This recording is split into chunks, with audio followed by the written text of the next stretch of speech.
Hello everyone. तो सबसे पहले आप सभी को गुड इवनिंग एंड जय हिंद। तो न्यूज़ तो आप लोग सुन ही चुके होंगे, है ना। हरियाणा वाले आजकल बहुत कमाल कर भाई, स्पोर्ट्स की बात हो वहां पे भी, जंग की बात हो हर जगह।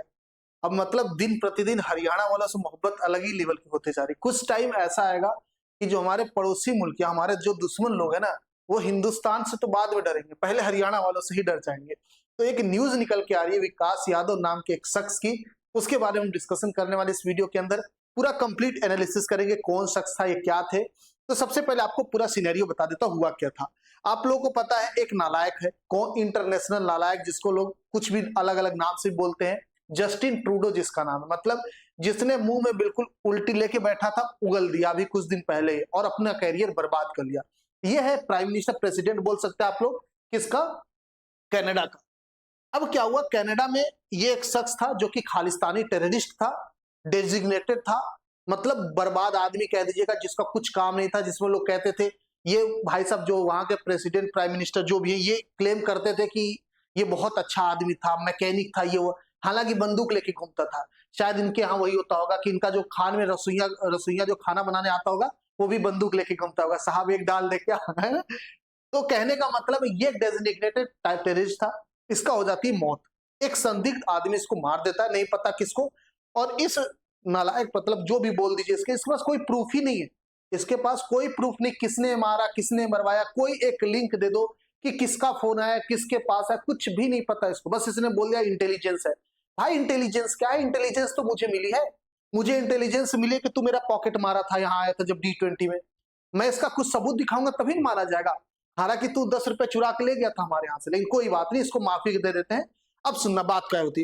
तो किसी एक संदिग्ध आदमी ने, निखिल गुप्ता नाम का नाम आ रहा था, इसने इसको ठोक दिया। ठीक है। अब ये उल्टी करते फिर जाए इंटरनेट पे हर जगह कि भैया हमारे पास प्रूफ नहीं, लेकिन हम कह रहे हैं, हमारी बात मान लो, हमारे सपने में आया था, कौन, निज्जर आया तो वही बताया इसको। अब बात करते, यहां तक बात हो गई थी पूरी खत्म। अब जब ये पूरा इसका एसेसिनेशन हुआ, तो इसका एक फोटो विकास यादव नाम के एक शख्स ने, जो कि एक ऑफिसर है, हालांकि रिटायर्ड ऑफिसर बोलना ज्यादा सही रहेगा, इन्होंने फोटो, जब मर गया था ये, इसका फोटो भेजा निखिल गुप्ता को। और निखिल गुप्ता को फिर उनको दिया 83 लाख रुपए, मतलब कॉन्ट्रैक्ट किया कि तुम यूएस में, यानी अमेरिका में कोई अगर प्राइवेट कोई ऑर्गेनाइजेशन मिले, कोई मिले, मतलब क्रिमिनल टाइप का आदमी, तो इसको बोले ये ठोक दे। अब ये कौन है, इसको खुद नहीं पता ये कौन है। मैं सच बताऊं ईमानदारी से, इसको नहीं पता। आप लोग नाम सुनोगे इसका पन्नू उन्नू है, हालांकि वो हो गया बस नाम ऐसे। इसकी कहानी कुछ ऐसी है कि ये देखो, देखने में नहीं लगा स्वैग बॉय बिल्कुल है, एकदम बिल्कुल सुगर डैडी टाइप का लुक बना के बैठा है। इस नालायक को सुबह सुबह बाथरूम में सही से टाइम भी नहीं निकाल पाता होगा, ये इंडिया को तोड़ने की बात करता है ये। और दूसरी चीज, अमेरिका के बारे में सोचो आप, एक बात सिंपल सी बताओ कि अगर यहाँ पे कोई, इंडिया में कोई बैठ के बोले अमेरिका का 2 टुकड़ा होना चाहिए, तो अमेरिका वाले क्या करेंगे? यूट्यूब से वीडियो डिलीट कर देंगे, फेसबुक आईडी उसकी ब्लॉक कर देंगे, सब जगह सटा देगा। ना ना ना, ऐसे कैसे बोल दिए तुम, अमेरिका के खिलाफ बोले हो, तुम तो आतंकवाद फैला रहे हो। और तुम क्या कर रहे हो? हुँ?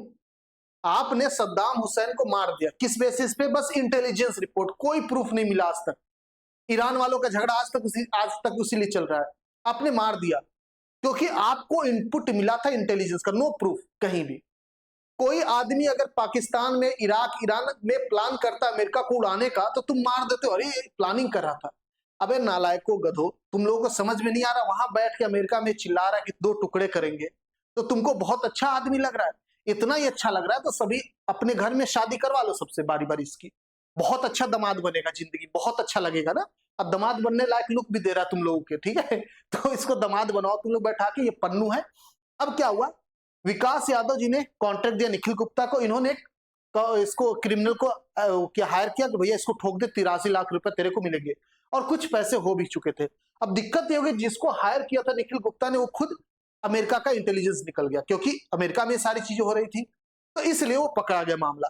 लेकिन इसको अब लग रहा है कि ये बच गया। कोई बात नहीं, निखिल गुप्ता जैसे बहुत लोग हिंदुस्तान में जिंदा, तू चिंता ना कर, जल्दी ठुकाएगा। अब क्या हुआ, तो निखिल गुप्ता का पूरी कहानी यहाँ पे क्लोज हो गई, जेल में बंद हो गए हैं। अब बात आती है कि जब ये रिपोर्ट आया था, उसके अंदर यह था निखिल गुप्ता को कॉन्ट्रैक्ट दिया गया था। अब किसने दिया था, मेन कौन है? तो वहां पे अब नाम आया विकास यादव जी का, जो कि हरियाणा के रहने वाले हैं। CAPF, यहाँ पे पूरा डिटेल मैं आपको बता दे रहा हूँ। ये ऑलरेडी एक कमांडो के पोस्ट पे रह चुके हैं, ठीक है। मतलब एक ऑफिसर, आप बोलते हैं रॉ इंटेलिजेंस में काम कर चुके, ठीक है, ये रॉ में काम कर चुके हैं और ये अपने हरियाणा के रहने वाले थे, हैं अभी बेसिकली। ओके, मैं आपको दिखा देता हूँ। मिस्टर गुप्ता अरेस्टेड, ठीक है, यादव इंटरेस्टेड, मतलब निखिल गुप्ता को ही इन्होंने ही किया था, कांटेक्ट किया था कि भाई देख लो, ठोक दो इसको। हालांकि 43 लाख रुपए तो नहीं देने चाहिए थे, ज्यादा दे दिए, कोई बात नहीं है ना, वहां महंगाई भी ज्यादा है। तो यहाँ पे आपको पूरा आपको समझा देता हूँ सीन कि इन्होंने, ठीक है, यहाँ पे लिखा होगा द यूएस इंटेलिजेंस, ठीक है, ओके ओके ओके ओके, चलो मैं ऐसे बता देता हूँ, ठीक है। ये बेसिकली रॉ के एजेंट थे और असिस्टेंट कमांडेंट थे, ठीक है, असिस्टेंट कमांडेंट थे, मैं आपको बता देता हूँ। चलिए बाकी कहानी वही है, मैं आपको समझा देता हूँ। तो ये असिस्टेंट कमांडेंट थे, हरियाणा के रहने वाले थे, रॉ के एजेंट थे। अब फिलहाल वो आर्मी से छोड़ चुके थे, मतलब इंडियन जो डिफेंस फोर्सेस के थ्रू थे, उनका रिटायरमेंट हो चुका, तो उनका कोई रिलेशन सरकार से नहीं, भारतीय सरकार से। लेकिन मतलब आप खुद सोचो कितनी नालायकी वाली बात है कि अगर कोई आदमी दूसरे देश में, जैसे हमारे देश में बैठ के कोई बोले कि अमेरिका का टुकड़ा होगा, अमेरिका को 2 हिस्से में बांटेंगे, तो अमेरिका वाले कहेंगे कि भैया उसको पकड़ो पहले।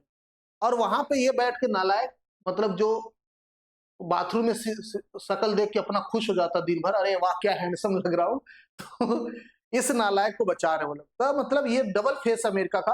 और इसीलिए जब मोदी गवर्नमेंट, बीजेपी गवर्नमेंट जब नई नई सत्ता में आई थी 2024 में, तो अमेरिका की तरफ बहुत ज्यादा डाइवर्ट हो रही थी, अभी भी है हालांकि। तो मनमोहन सिंह ने एक बात बोली थी, आपको शायद पता है कि नहीं, आप न्यूज सर्च करोगे आपको मिलेगा। उन्होंने बोला था अमेरिका की तरफ ज्यादा डाइवर्ट मत होना, मतलब ज्यादा उनकी तरफ झुकना मत, कुछ भी करके आप रसिया का साथ मत छोड़ना, क्योंकि रसिया एक है ना, रसिया हो गया बहुत ही जबरदस्त फ्रेंड, वो हमेशा काम आएगा। रसिया इंडिया में एक कॉन्ट्रैक्ट साइन हुआ कि देखो भाई साहब, रसिया इंडिया में ये टाई अप हुआ कि रसिया कभी भी पाकिस्तान को कोई वेपन नहीं सप्लाई करे, क्योंकि इंडिया का वो दुश्मन है। तो इस तरीके से इनके कॉन्ट्रैक्ट है और रसिया उस चीज को मानता, पाकिस्तान को अभी भी वेपन नहीं देता है। जब बीच में इंडिया बहुत ज्यादा अमेरिका की तरफ जाने लगा था, तब डील उन लोगों की साइन होने वाली थी, पनडुब्बी वगैरह की, फिर वो हट गई। तो इसीलिए कहा जाता है अमेरिका किसी का सगा नहीं। अमेरिका को लगता है कि वही सब कुछ, वही धरती चला रहा है, वही कुछ, हालांकि उसका खुद की जिंदगी खराब है, उसका कुछ है नहीं, अपना अपना कुछ नहीं बचा। इजराइल के बल पे जिंदा, उसकी टेक्नोलॉजी यूज करता, वो अपनी टेक्नोलॉजी, वो सब आपस में चल रहा है। बाकी जो असल साथी है वो रसिया है। और मेरा अपना पर्सनल ओपिनियन है, आप भी अगर इसके बारे में थोड़ा स्टडी करोगे, अगर चाइना से जो लैंड वाला एरिया, ये डिस्प्यूट, जो लैंड डिस्प्यूट है, ये सॉल्व हो जाए, तो चाइना के साथ भी हमारा बहुत बढ़िया रिलेशन हो सकता है और हम साथ में आगे बढ़ सकते हैं। ये रियलिटी बता रहा हूं आपको। पाकिस्तान हो गया, अमेरिका हो गया, कनाडा, इन सब के ऊपर कभी जिंदगी में भरोसा नहीं करने लायक है। कभी आप इसके बारे में स्टडी करोगे तो आपको आइडिया लगेगा, ये सब नालायकों का देश है, ये पलटू आराम है, ठीक है। चलिए खैर, आपको पता चल गया इन्फॉर्मेशन। तो इससे रिलेटेड और कोई अपडेट आएगा तो जरूर आपको बताएंगे। फिलहाल बता दें, निखिल गुप्ता अरेस्ट में, और ये अरेस्ट में नहीं, ठीक है, ये अभी अपने बाहर, ये चिंता ना करो। और ऐसे बहुत लोगों की जरूरत है अपने देश को। खैर मिलते हैं, आप लोग अपना ख्याल रखेंगे, अपने घर वालों का ख्याल रखेंगे। उम्मीद करते हैं आपको इन्फॉर्मेशन बढ़िया लगा होगा। जय हिंद, जय भारत, थैंक यू।